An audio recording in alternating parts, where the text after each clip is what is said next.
bright kids who can point out San Jose, San Francisco from the world map struggle to point out where is Siachen, where we have been fighting for the last 3.5 decades.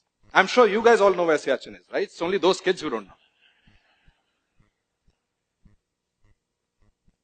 While in the past, our lack of knowledge of our own army would have been shameful and sad, right now it is suicidal.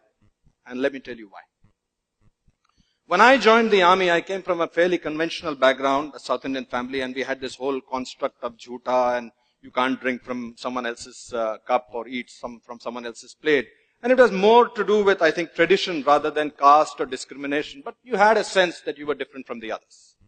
So imagine my shock that when I joined the army, we were given this one enamel mug, and that mug was your coffee mug, it was your shaving mug, it was your bathing mug, and it was your every other mug. You got it. Then got a little worse because it's a regulation issue. So despite scratching your name on it, they would get interchanged. And so you could be drinking your coffee from someone else's every other mug.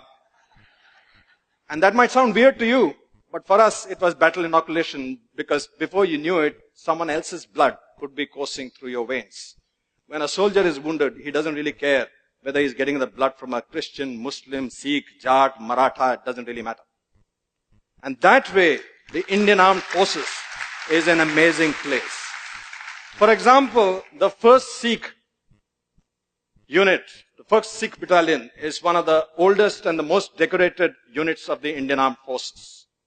This was the unit which was airlifted in October 1947 to stop the Pakistani Lashkars who were raiding Kashmir.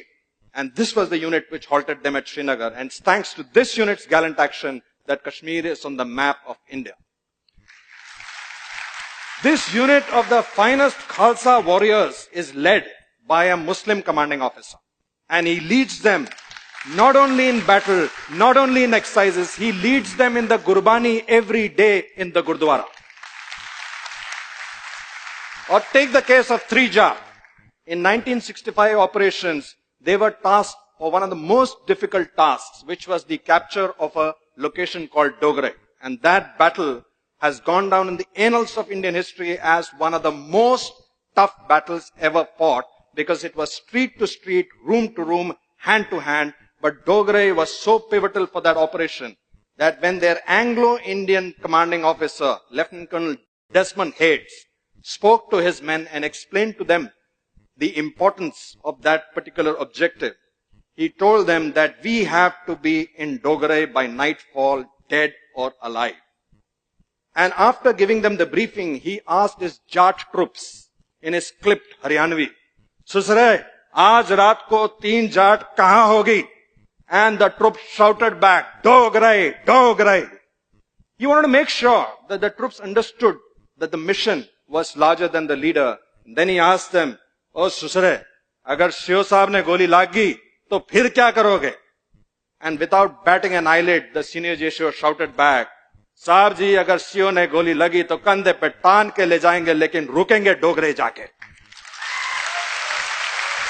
And that night, in that operation, 3 Jat, consisting of Jat troops under an Anglo-Indian commanding officer, took back Dogra not once but twice, winning 3 Mahavir Chakra, 4 Veer Chakras and 7 Sena medals in one single operation. Our soldiers don't fight. They don't care about the name on their chests, which is their own name. They care about the name on their shoulder, which is their Paltan's name. Once they join the unit, if they join a Gurkha unit, they become a Gurkha. If they join a Maratha unit, they become a Maratha. They become a band of brothers. They really don't care about caste, creed, gotras, religions and all of that stuff. And I think, my sense is it's not just the army that feels that way. Some of you may remember in 1992, in Parvanu, in the timber trail, there was this cable car which broke. And it was dangling by a cable. And there were many souls who were trapped inside it, and they were going to plunge to certain death. There's a beautiful story of a Hindu woman who was trapped inside, and she was praying to her gods to save her. And before a little while, they heard the thud of a chopper coming, the thud of a Hepter coming in. And that Hepter was being flown by squadron leader Pali Major, who went on to become the air chief of the Indian Air Force. And from that Hepter, The para-commando, first para-commando unit, a legendary para-commando, Captain Ivan Krasto, slithered down and entered into the cable car and saved the lives of the people inside. Now here's something really funny. This woman was reaching out to her Hindu gods, but it was a Christian para-commando who came down, flown by a Parsi major, by a Parsi pilot. And we have seen this across the board when we are going for rescue into natural calamities or floods or even 2611. Neither the hostages, neither the people who have been rescued, nor the people who are rescuing really care about the religion, the caste, the creed, the composition of the troops who are coming to save them. I don't know how many of you know this, that in our armed forces, we don't have any mandir, masjid, gurdwara. We have what is called a Sarva Dharm Sthal, in which all the religions are prayed together. And a Maulvi will do a Pandit's job, Pandit will stand in for a Granthi. Somehow the gods don't seem to care either.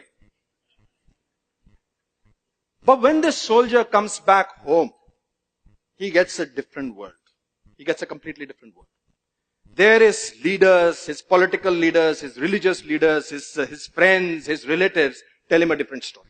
They tell him that caste is stealing away jobs. This caste is taking away reservations. That person is different from you because he eats a different kind of meat. They tell him that you have to be our caste first and an Indian later. Ladies and gentlemen, soldiers don't fight with weapons. They fight on a moral high ground. Soldiers don't go into war because they hate the enemy in the front. They go to war because they love their countrymen in the back.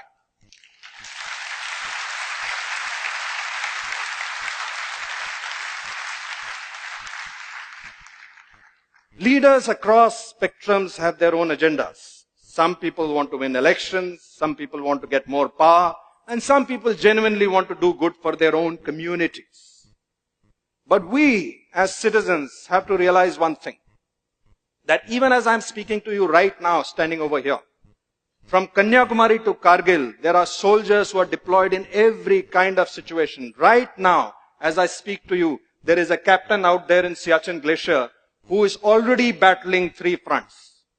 He has got a front of a very determined enemy. He has got a front of a very horrible weather which claims lives almost on a daily basis. And he is battling the front of the nonsense going on in Delhi with Jantar Mantar, with veterans fighting the government, government fighting the veterans. I beg of you, let's not open a 4th front for him. Let's not forget that the strength of this country, which is symbolized by your armed forces, is the unity of its diversity. Let's not forget that. Jai Hind! Jai Hind! Thank you. Thank you. Thank you.